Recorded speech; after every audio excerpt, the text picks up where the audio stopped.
Yaa'iin dhaabbilee amantaa marsaa sadaffaa magaalaa Bahar Daaritti gaggeeffamaa ture xumurame.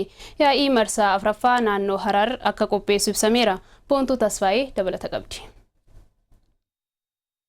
Magaalaa Bahar Daaritti yaa'iin dhaabbilee amantaa naannoo Amaaraa yaa'ii dhaabbilee amantaa Itoophiyaa waliin ta'uun marii konferensii nageenyaa marsaa sadaffaa gaggeeffame. Mariin paanaalii kunis bakka bulchaan olaanaa naannoo Amaaraa Obbo Araggaa Kabbadaa fi aangawoota mootummaa abbootii amantaa naannolee garaagaraatii dhufan keessummoota godinarraa fi hawaasa bakka argamanitti kan inni sirni baniinsaa raawwate. Barreessaa olaanaa fi walitti qabaa dhaabbilee abbootii amantaa Qeesis Taagaay Taaddala akka jedhanitti nageenyi dhala namaa hundaaf baay'ee barbaachisaadha jechuun kaasaniiru. ሰላም በሌለበት አምልኮ ማከናወን አይቻልም። ሰላም በሌለበት መውጣት መግባት አይቻልም። Bakka nageenyi jirreetti waaqeffannaa taasisuun hin danda'amu.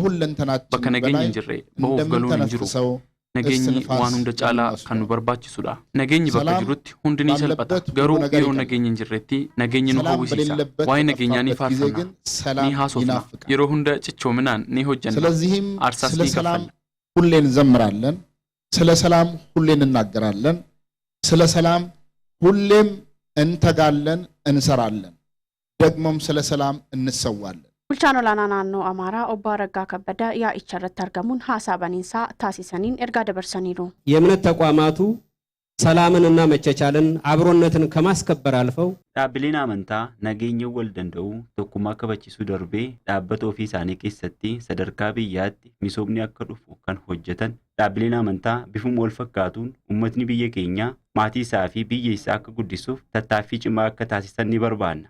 የሃይማኖት ተቋማት በተመሳሳይ የሀገራችን ሕዝብ ቤተሰቡንና ሀገሩን እንዲያሳድግ ያላሰለሰ ጥረት እንዲያደርጉ እንፈልጋለን።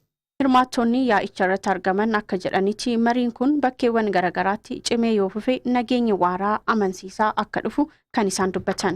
Yaa'iin kun qophaa'ee yaa'ii sadaffaadha. Duraan magaalaa Diradawaatti qopheessinee turre gumiin dhaabbilee amantaa Itoophiyaa fi gumiin dhaabbilee Diradawaa. Achi waancaan nageenya karaa Oromiyaatti dabre. Oromiyaan immoo magaalaa Jimmaa irratti qopheesse. Naannoon Amaaraa yookiin gumiin dhaabbilee amantaa Amaaraa immoo Oromiyaa irraa yookiin gumiin dhaabbilee amantaa Oromiyaa irraa waancaa nageenyaa fuudhe sana asitti carraan isa ga'e jennaan magaalaa Bahar Daaritti qopheesse. Inni kun itti jabaatee itti cimaa dhufe jijjiirraa hin fide biyya keenya keessatti kan jedhu amantii guddaan qaba shakkii hin qabu kanaafi maaliif yoo jennee egaa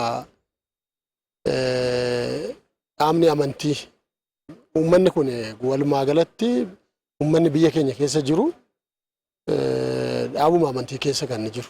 Mariin kun guyyoota lamaaf gaggeeffamaa kan ture guyyaa kan xumuraan yaa'iin marsaa arfaffaa naannoo Hararii akka qopheessu beekamee jira. የሐረሪ ክልል ህዝብ እንኳን ደስ አላችሁ። የሰላም ዋንጫ ተረክባችኋል ማለት ነው። እናመሰግናለን።